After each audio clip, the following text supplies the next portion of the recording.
Hi, anyone and everyone. This is Kim, the Humble Hermit from Come As You Are Oracle. I'm going to do the Tarot Collective for today. Today is Wednesday. It is May 20th, 2026. You may follow me on the Talk the Tube, my blog, or not. Totally up to you. Take what resonates, leave what doesn't. If it doesn't fit, don't make it fit. If some of it fits, God's kiss. We love that for you. Whatever doesn't, leave it on the table for someone else. We don't want you taking on energy that wasn't meant for you. We're going to use the Intuitive Almanac by Rob Barthelman. You can find this at intuitiveintention.com. It's probably going to reroute you to his My Intuitive Intention store on Etsy. I put the link in my link tree if you're interested, but it would just be easier for you to do it yourself. Not that I don't want you to look at my link tree, I do, but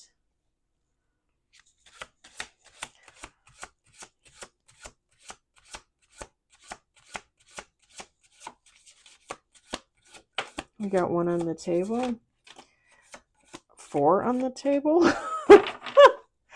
Hold on. Holy shit. We have 4 on the table and 3 of them are majors, which is kind of interesting because like the last couple days, we haven't really had a lot of major. I think Saturday I did maybe, or Sunday, or Friday. It's probably yesterday for all I know. I don't know.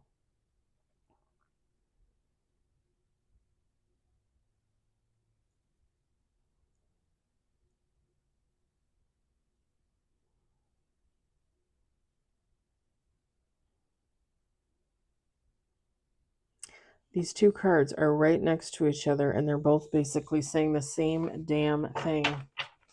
2 more shuffles.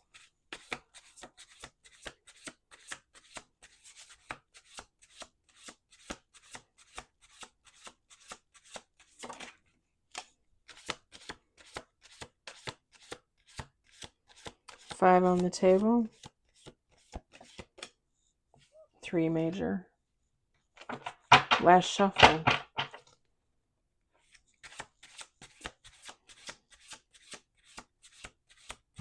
I think I've had that before. I just heard last call, but it it was the train conductor, the train attendant, played by Tom Hanks's voice on Polar Express.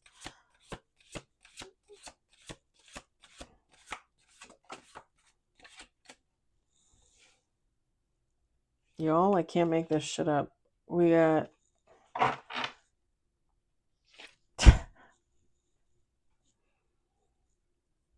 we got 7 with bottom of the deck. We have 4 major, and the other 3 cards. All the cards are autumn seasons, autumn, spring, summer, and winter.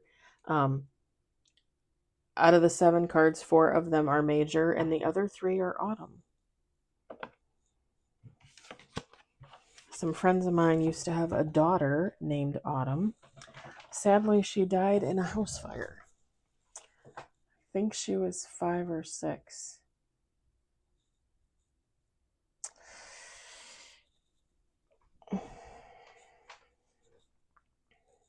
Let me show you what we got. We've got the Tower, the World, the Hangman, 5 of Autumn, King of Autumn, 10 of Autumn, and bottom of the deck, the High Priestess. Feminine, masculine, take how it resonates. King can be queen. The High Priestess could be a high priest. However you want to do that. I feel like if you feel the need to change those, I feel like you probably should go within, because I feel like it doesn't matter. Like when I get cards that say, when I do readings on myself and I get king cards, I'm excited. I'm like, that's right, I'm a king. I'm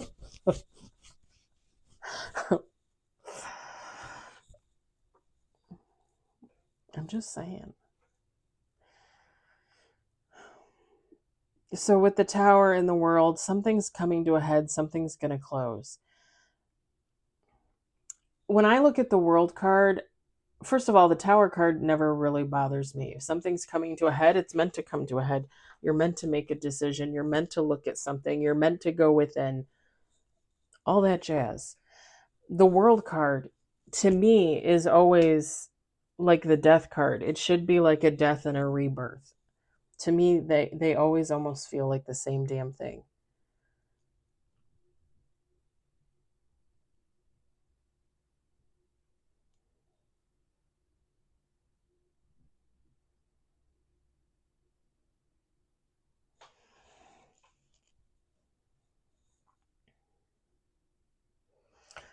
The Hangman and the Five of Autumn, okay? They both basically say the same thing. The Hangman says perspective changes when you do. Well, they don't say the same thing, but they're in the same. And the Five of Autumn says lack narrows perspective. But the funny thing is with the Tower in the world, I feel like that lack is disappearing. And whoever this is, whatever this is, like I said with the Tower card, something's coming to a head. With the World card, somebody's letting something go, releasing, right? And trying, I just heard trying on something new, like a pair of pants or a t shirt.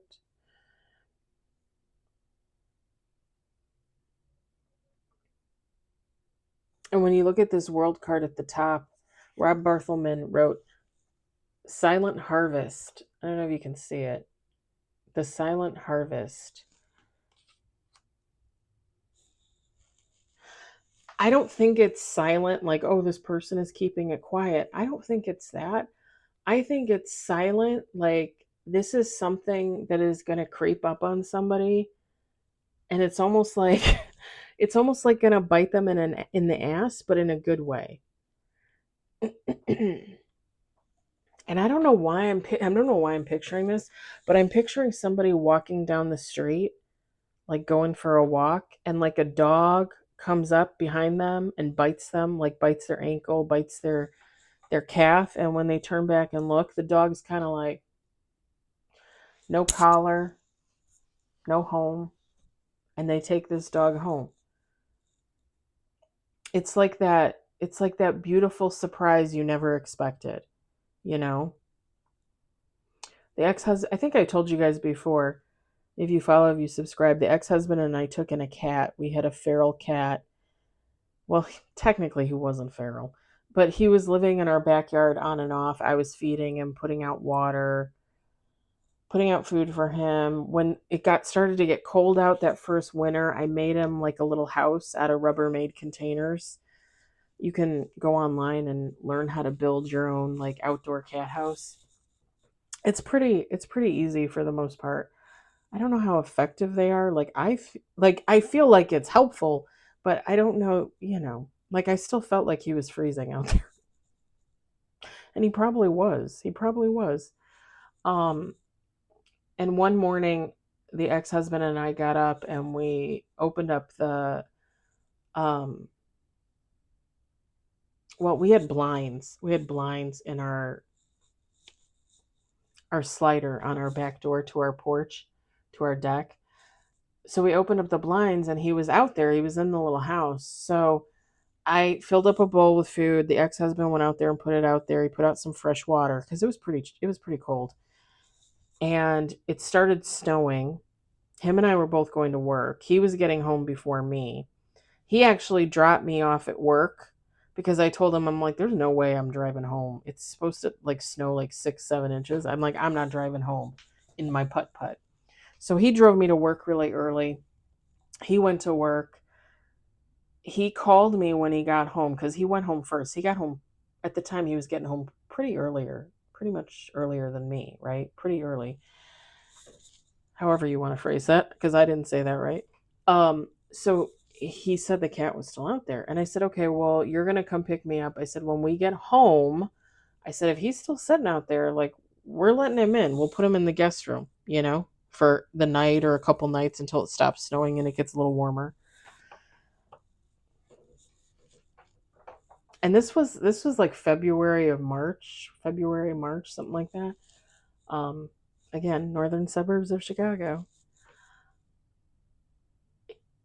When he picked me up and we got home, I knew, he was going to still be out there.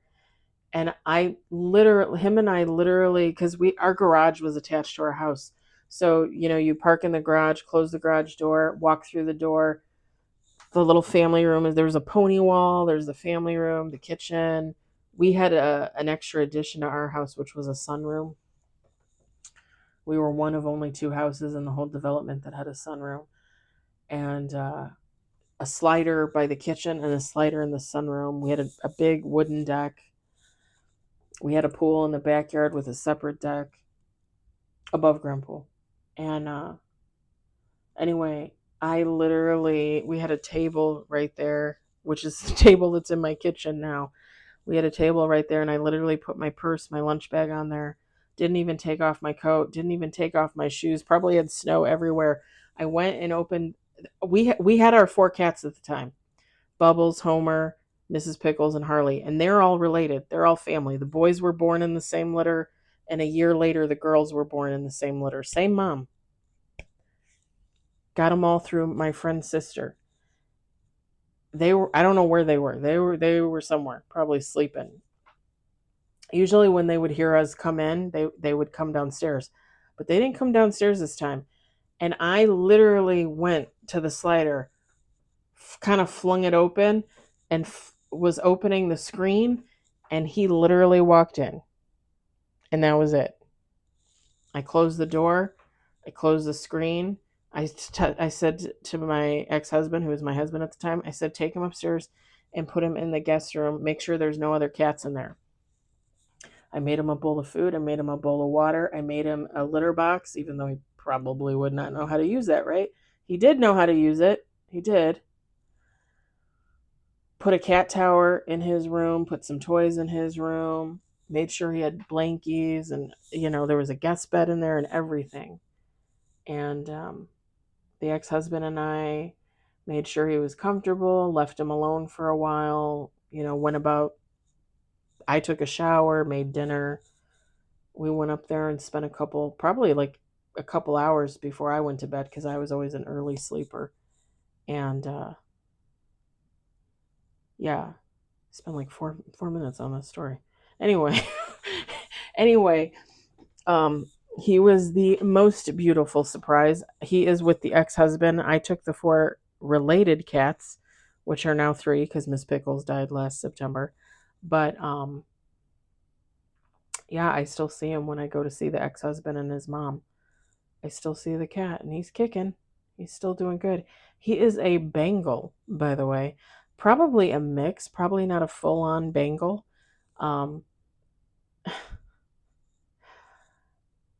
Yeah. And it's funny because when he first started showing up on our deck, probably like a year before, he had a collar. And then the last couple times he showed up before we actually brought him in, or let him in, I should say, because he walked right in. He didn't have the collar. So I don't know if he just got out of his collar, it fell off, it got stuck, and he wrangled himself out, because he's a strong little sucker. And if you guys know Bengal, like he's pretty long, lean, big cat. I want to say he wasn't really like fat though. Like he was a lean cat. I want to say he was like 20, 22 pounds maybe. Anyway, yeah, he didn't have the collar. And the ex-husband and I took pictures of him and put him on like a Lake County, Illinois website, lost cat. Nobody ever called, nobody ever emailed, nothing. And I told the ex-husband, I said, well, I guess we're stuck with him unless you want to find him a home. But he loved him. He's his cat for sure. He loves him. Not that he doesn't love the other four, he does, but yeah. We figured out they probably let him out because he was too high maintenance. because Bengals tend to be very vocal. So they cry a lot, they meow a lot, they make noises. And he makes this really weird, like vibrating, throaty noise. I don't know if you guys have ever heard it from a Bengal, from a cat, from a like a wilder cat, but he makes this noise. I remember the first time he ever made the noise, the ex-husband and I were like, "What the fuck was that? What was that?" Because it almost gives like wild animal, but he is. He's like a wild animal. Those cats were never meant to be in somebody's home. I just don't believe that at all. I don't really believe cats were ever meant to be in homes, honestly. They're just were domesticated, unfortunately. Um, but yeah, we just figured that he was too high maintenance.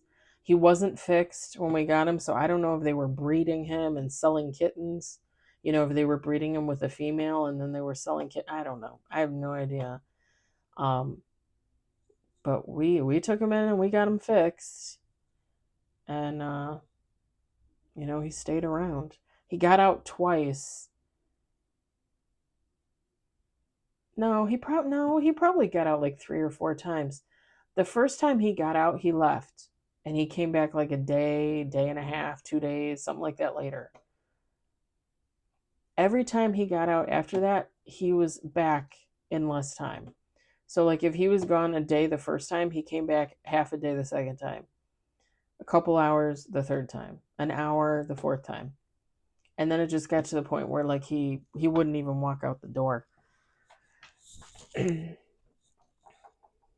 He's a pampered pet, that's for sure. But yeah, I was picturing like somebody's gonna,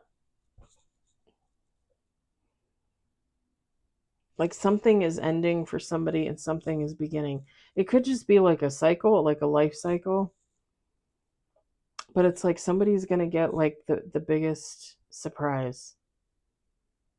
And you know what's funny is this morning when I was doing affirmations, I kept hearing, when I was doing the date, I kept hearing Thursday, Thursday, Thursday, Thursday.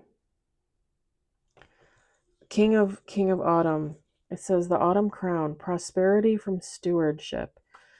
And I've said this before, you can manifest all you want for what you want, but if you're not working towards it yourself, you're not going to be gifted that. You know? Like me writing my book and wanting to publish. I'm never going to publish my book if I don't finish the edits. If I keep putting it off, right?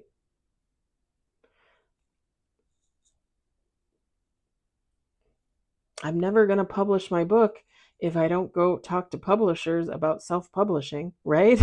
like I have to put in that effort. You know, just because I tell you guys, "Oh, I'm writing a book," it doesn't mean like one of you that's writing a book is going to go tell your editor and then an editor is going to call me and be like, "Hey, I hear you're writing a book." Like odds of that happening are not likely. They're not. So like if I want my book published, I'm going to have to keep moving towards that, right? If I want to possibly see success from the publication of my book, I have to keep moving forward with that, right? Like I can manifest all I want for book sales, but if I can't get the book out there, then I'm not going to have the book sales. Do you understand what I'm saying? Like you have to actually work towards your manifestations. You can't just say to God, "Well, I want money. Give me money." Okay, well, how are you going to get money? If you put in the effort, universe is going to put in the effort. That's how that works.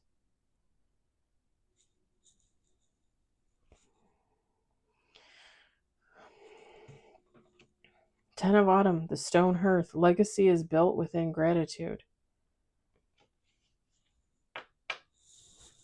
And I've said this before, probably a million times. I haven't said it in a while though. I am always grateful and thankful for what I have and what I don't have. If I don't have it, I don't need it.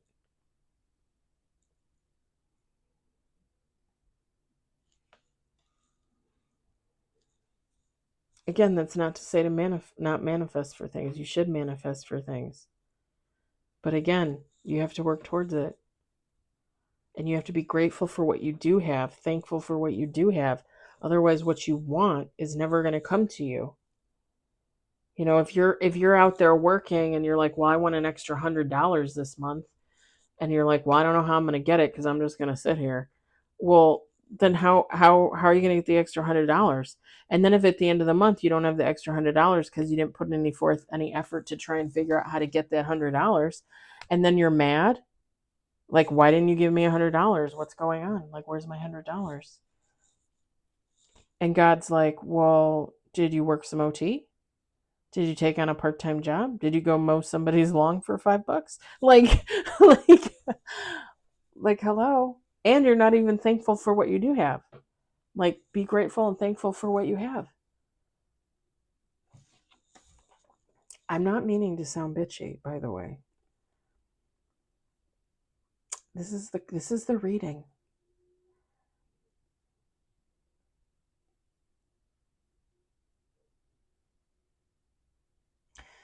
The High Priestess, the whisper beneath. Stillness reveals the unseen.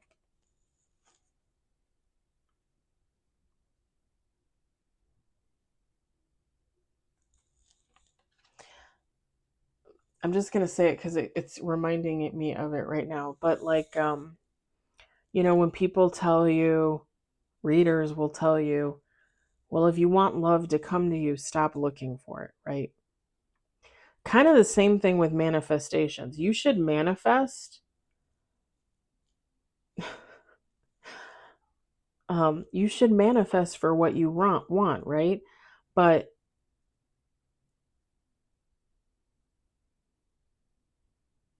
work towards it and then let what happens happen.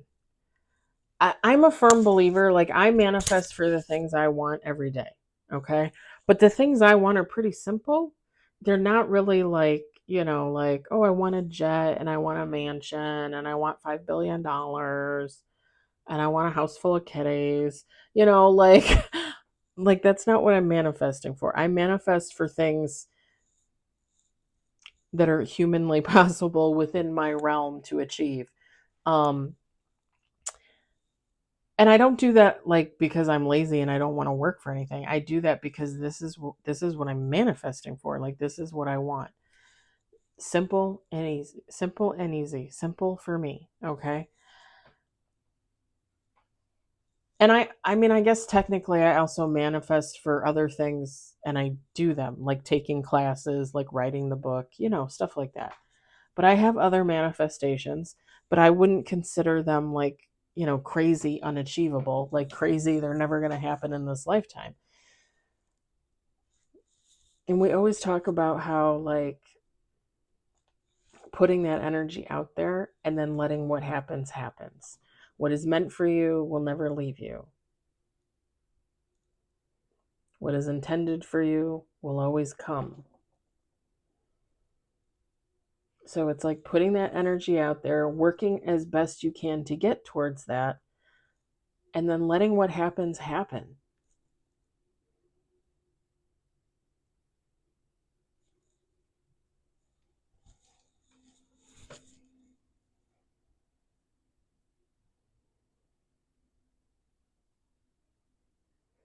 And I think one thing that I should note before I let this go is having something coming in for you that is a surprise, whether it's a person, right, a love interest, someone coming back from the past, family member, friend, or if this is just a situation like changing a job, getting money, inheritance, whatever. It doesn't matter what it is. I think it's just noteworthy to note that, how do I say it?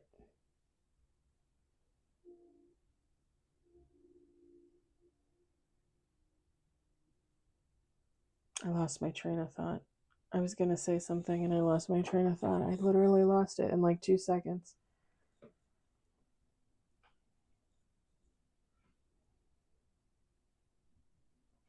Oh, duh. How could I forget that? When this comes in, it being a surprise and all, don't necessarily go to the go-to of, oh, this is a trick.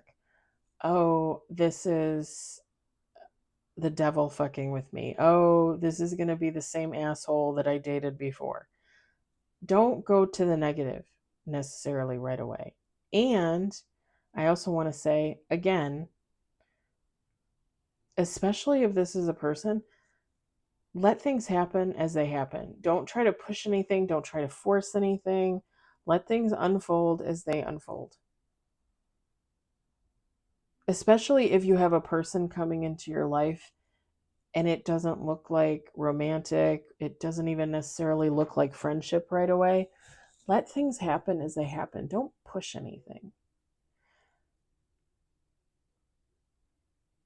If somebody is meant to be in your life for, again, family, friend, lover, God's going to make sure they get there. You're not going to have to like chase anything unnecessarily. I'm not saying don't respond. If somebody calls, texts, you run into somebody in the street, then, have a conversation, say something. What I'm saying is, don't automatically jump to conclusions that everybody's out to get you. Give people a first chance, okay? Give people a first chance. And again, allow life to just happen naturally. If you allow that for yourself on any given day, you should definitely be allowing yourself to do that if there's another person involved, because now you're talking two people, two personalities, two souls, right? So let things happen as they happen. I'm going to leave it there. I hope it resonates. I hope you enjoyed it. I hope, if anything, you were entertained. I hope you all have a fabulous evening, a wonderful Thursday morning. If you watch them, I will see you for affirmations tomorrow. Bye.